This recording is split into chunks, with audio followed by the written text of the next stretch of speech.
दिल्ली के मुख्यमंत्री अरविंद केजरीवाल को ईडी के बाद सीबीआई मामले में भी सुप्रीम कोर्ट से जमानत मिल गई है। वे आज शाम तक तिहाड़ जेल से बाहर आ सकते हैं। हालांकि कोर्ट ने सीबीआई की गिरफ्तारी को वैध ठहराया है और बेल की शर्तें तय की हैं। कोर्ट की जमानत के लिए वही शर्तें लगाई गई हैं जो ईडी केस में बेल देते वक्त लगाई गई थी।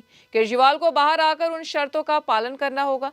माना जा रहा है कि रिहाई की शर्तों की वजह से केजरीवाल की मुश्किलें कम नहीं है, उन्हें सरकार चलाने में मशक्कत झेलनी पड़ सकती है।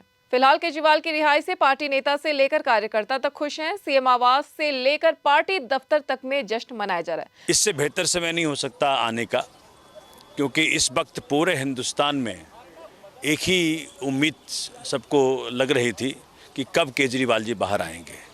और जो कि ईडी मसले में उनका आ चुका था, बेल मिल चुकी थी, तो सबको आज के दिन में यही उम्मीद थी जो आज हुआ है।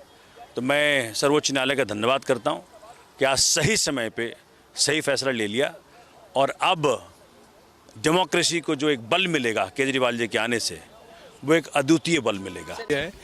Court has given two separate judgments. One is a judgment which says of Justice Suryakant, where he said that as far as the arrest is concerned, we are not agreeable, but as far as the bail is concerned, he is entitled to the bail and he's been released on bail. Justice Bhuvan has given a separate judgment where he had said that in fact the arrest of Mr. Kejriwal was also illegal.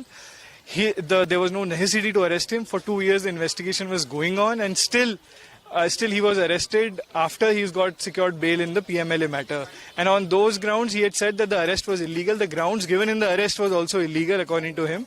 And he had said that he should be released on bail on the grounds that the arrest was also illegal. On that, they said that the judges have said that since there is a similar condition already imposed by the PMLA court, so those conditions have to be imposed again. However, Justice Bhuvan has commented that these conditions are not right and he has serious reservations against those conditions, but he is not commenting on it at this stage. When he will come out from the jail? I think what will the procedure be? Now I think the order would be out immediately and then we'll take it to the trial court where the release orders would be passed. दरअसल दिल्ली के कथित शराब घोटाले से जुड़े money laundering case में केजरीवाल भी फंसे हैं। ईडी ने नवंबर 2023 से मार्च 2024 तक केजरीवाल को 9 समन भेजे, लेकिन वे पूछताछ में शामिल नहीं हुए। उसके बाद ईडी ने 21 मार्च को केजरीवाल को गिरफ्तार कर लिया। 10 दिन की पूछताछ के बाद 1 अप्रैल को केजरीवाल को तिहाड़ जेल भेज दिया गया। इसी बीच 26 जून को सीबीआई ने केजरीवाल को अरेस्ट कर लिया। बाद में 12 जुलाई को ईडी केस में केजरीवाल को जमानत मिल गई, लेकिन सीबीआई की गिरफ्तारी के कारण जेल से रिहाई नहीं हो सकी। आम आदमी पार्टी लगातार दावा कर रही है कि बीजेपी ने केजरीवाल को राजनीतिक साजिश के तहत फंसाया है। वहीं बीजेपी ये कह रही है कि बोया पेड़ बबूल का तो आम कहां से होए। अरविंद केजरीवाल को जमानत मिलने पर उनकी पत्नी सुनीता केजरीवाल ने आम आदमी पार्टी को बधाई दी और तिहाड़ जेल में बंद अन्य नेताओं की भी जल्द रिहाई की कामना की।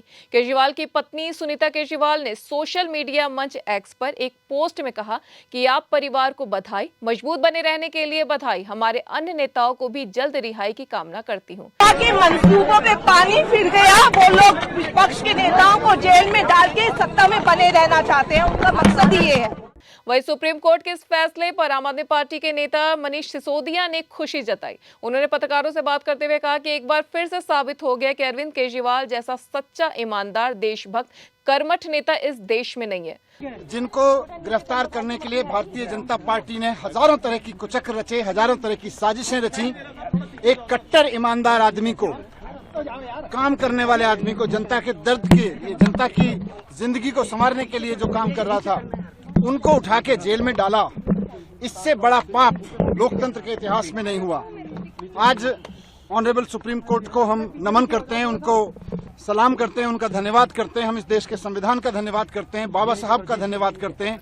उधर राघव चड्ढा ने भी केजरीवाल को जमानत मिलने पर बयान दिया। अरविंद केजरीवाल की जमानत पर आप सांसद राघव चड्ढा ने कहा कि मैं सुप्रीम कोर्ट का शुक्रिया अदा करता हूं। अरविंद केजरीवाल सिर्फ एक नाम नहीं बल्कि ईमानदार राजनीतिक ब्रांड है।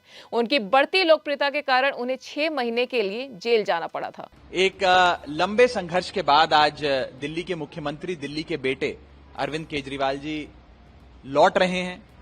मैं दिल की गहराइयों से honourable supreme court of India का शुक्रिया अदा करता हूं, क्योंकि इस देश के न्याय के सबसे बड़े मंदिर ने आज अरविंद केजरीवाल जी को जेल की सलाखों से आजाद करने का फैसला सुना दिया है। एनएल लाइव की खास खबर।